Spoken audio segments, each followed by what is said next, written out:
अस्सलाम वालेकुम my dear viewers, कैसे हैं आप लोग? आपने भी खानी है ना मेरी अम्मी के हाथ जैसी खीर? तो चलें बनाते हैं, शुरू करते हैं। बिस्मिल्लाहिर्रहमानिर्रहीम। सबसे पहले मैंने आधा कप चावल ले लिए थे। ये मैंने भिगो के आधे घंटे के लिए रख दिए और उसके बाद पानी छलनी से मैंने स्ट्रेन करके और एक साफ़ कपड़े के ऊपर मैंने ये फैला दिए। ये फैला के ड्राई करने हैं आपने। अगर पंखे के नीचे है तो ठीक है, वरना धूप में भी आप सुखा सकते हैं। बस जब सारा मॉइस्चर इसमें से ख़त्म हो जाए तो आपने इस तरह जूसर का जो एक जग होता है उसमें इसको डालने हैं और डाल के इसको अच्छी तरह से ग्राइंड कर लेना है। लेकिन उससे पहले 4-5 इलायची भी इसमें डाल लीजिएगा ताकि इलायची का अरोमा इसमें अच्छे से आ जाए।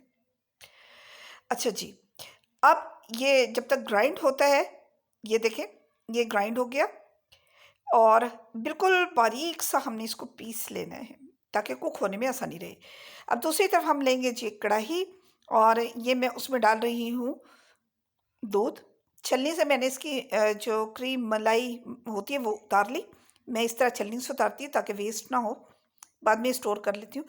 अब 2 टेबलस्पून मैंने भर-भर के डाले हैं ड्राई मिल्क के। दूध चूँकि बहुत पतला होता है, बहिश्ती जो गवाला है ना, वो बहुत पतला दूध दे के जाता है।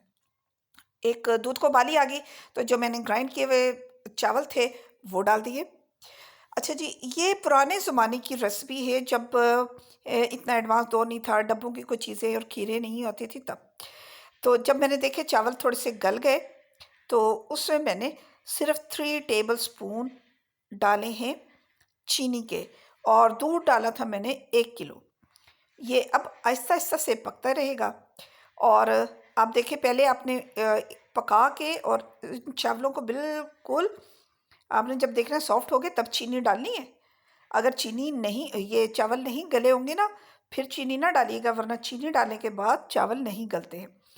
अब देख लें, ये मैंने चीनी डाल के और थोड़ा-सा पका लिया क्योंकि चीनी अपना पानी छोड़ती है और अब ये देखिए ठीक हो गया, बुलबुले इसमें आना शुरू हो गए और ये मैंने बाउल में इसको निकाल लिया और ये मेरे बच्चों ने साथ ही मेरे पास बादाम तो नहीं था, ना पिस्ता था, ये काजू ही था और थोड़े से अखरोट थे तो बच्चों ने वही डाल के और इसको झटपट दावत उड़ाने की तैयारी कर ली।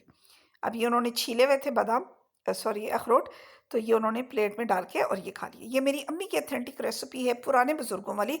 अगर आपको भी इस तरह की मज़ीद वीडियोज़ देखनी हो, अम्मियों वाली, पुराने ज़मानों वाली, तो मुझे ज़रूर बताइएगा। दुआ में याद रखिएगा। इजाज़त दीजिए सफ़ीना को। अल्लाह हाफ़िज़।